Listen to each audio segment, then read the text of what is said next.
A mother, her son, and his best friend found brutally murdered in their small cabin.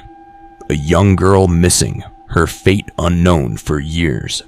A town that may have harbored a killer, and a case that still haunts investigators to this day. This is the story of the Keddie Cabin Murders, one of the most disturbing unsolved crimes in American history. Were these killings a crime of rage, or something far more sinister?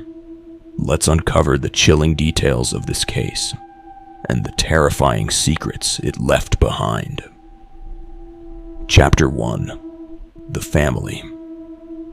In 1979, Glenna Sue Sharp, a recently divorced mother of 5, moved with her children to Keddie, California. Nestled in the remote Sierra Nevada mountains, Keddie was once a thriving railroad town, but by the 1980s, it had become a struggling, run-down community. Sue rented Cabin 28 at the Keddie Resort, hoping for a fresh start. She was quiet, protective of her children, and doing her best to raise them alone. But what she didn't know was that her new home would soon become the scene of an unthinkable massacre. Chapter 2. The Night of the Murders.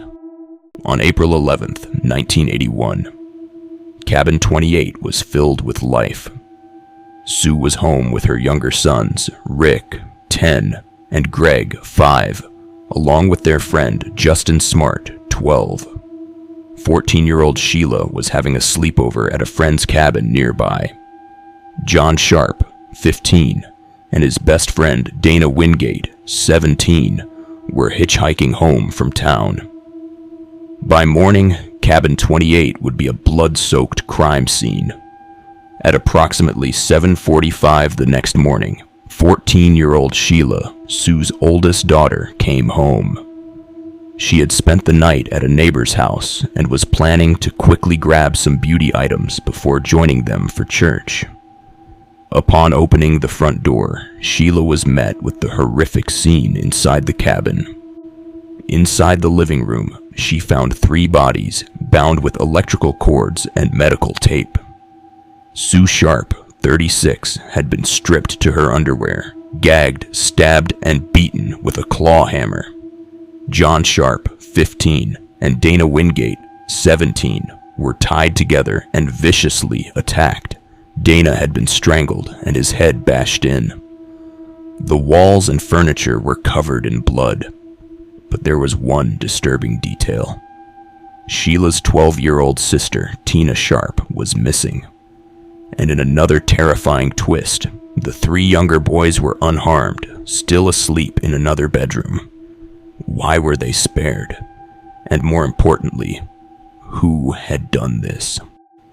In a state of shock, she rushed back outside to call for help. The neighbor Sheila had stayed with called the police, but before they arrived, Sheila discovered her brothers were still alive. She helped Greg, Rick, and Justin escape through their bedroom window to safety. Chapter 3. The Investigation and Clues. As the Plumas County Sheriff's Office arrived quickly, but almost immediately the investigation was mishandled. Initially, the police believed the victims to be Sue, John, and Tina, as the bodies were so badly mutilated that they couldn't immediately identify them. Key evidence found: a bent knife, used with such force it was nearly broken in half. A bloody hammer, believed to be one of the murder weapons. No signs of forced entry, meaning the killer was likely someone Sue knew. The survivors, including 12-year-old Justin Smart, had eerie recollections. Justin described seeing 2 men attacking Sue, one with long hair and glasses, the other clean-cut.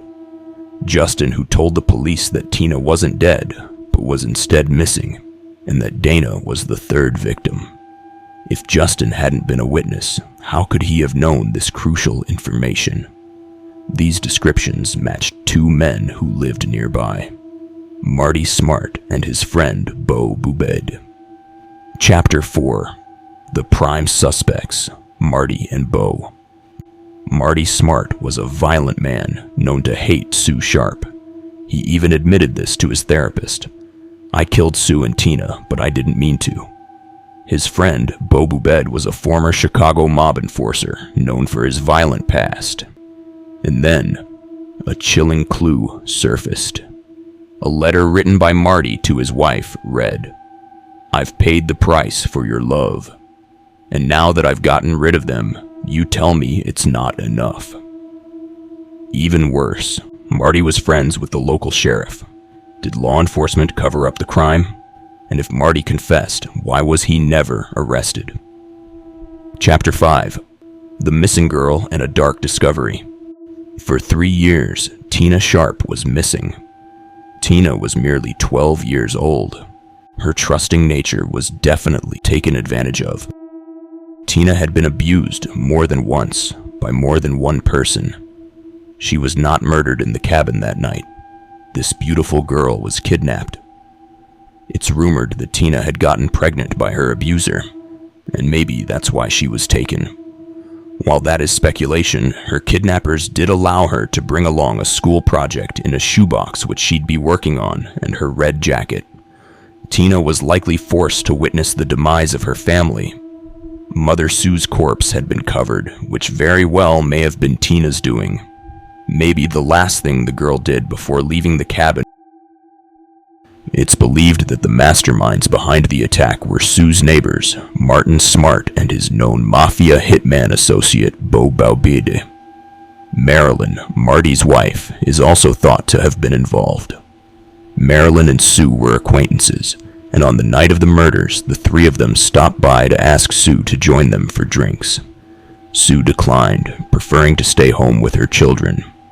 It's suspected that Marty may have had feelings for Sue and that Marilyn, possibly jealous, played a role in the tragic events.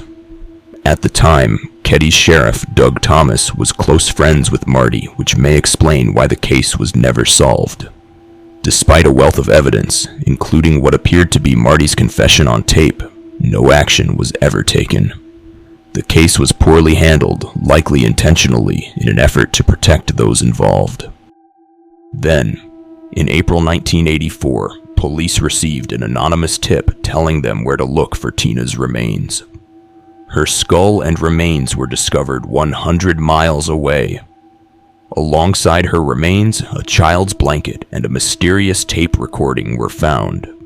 Many believe that she was kept alive for several months, possibly longer, before she was murdered. Chapter 6. Recent Breakthroughs and the Case. In 2016, the case was reopened, and new DNA evidence pointed to an unknown suspect. Investigators now believe multiple people were involved. A bloody hammer linked to the crime was found in a local pond, just where Marty Smart once claimed to have lost his own hammer. But Marty and Bo are both dead, so will the truth ever be found? Keddie Cabin Murders remain one of the most disturbing cold cases in U.S. history. With new DNA evidence, could we be closer than ever to solving the case? As of now, Justin now lives a quiet life after moving away. He had considered writing a tell-all book a few years ago, but has since decided against it. He remains silent, possibly too scared to reveal what truly happened. However, he's not alone in keeping quiet. It seems many people in the town are aware of what occurred, but no one is speaking up. Sue's 3 surviving children appear to be doing well. The 2 boys, however, say they don't remember anything. Perhaps they've blocked it all out. What do you think? Was this a crime of rage, a law enforcement cover-up, or something even darker? Let us know in the comments. And if you want more deep-dive true crime stories, be sure to subscribe and turn on notifications. Thanks for watching. Stay safe.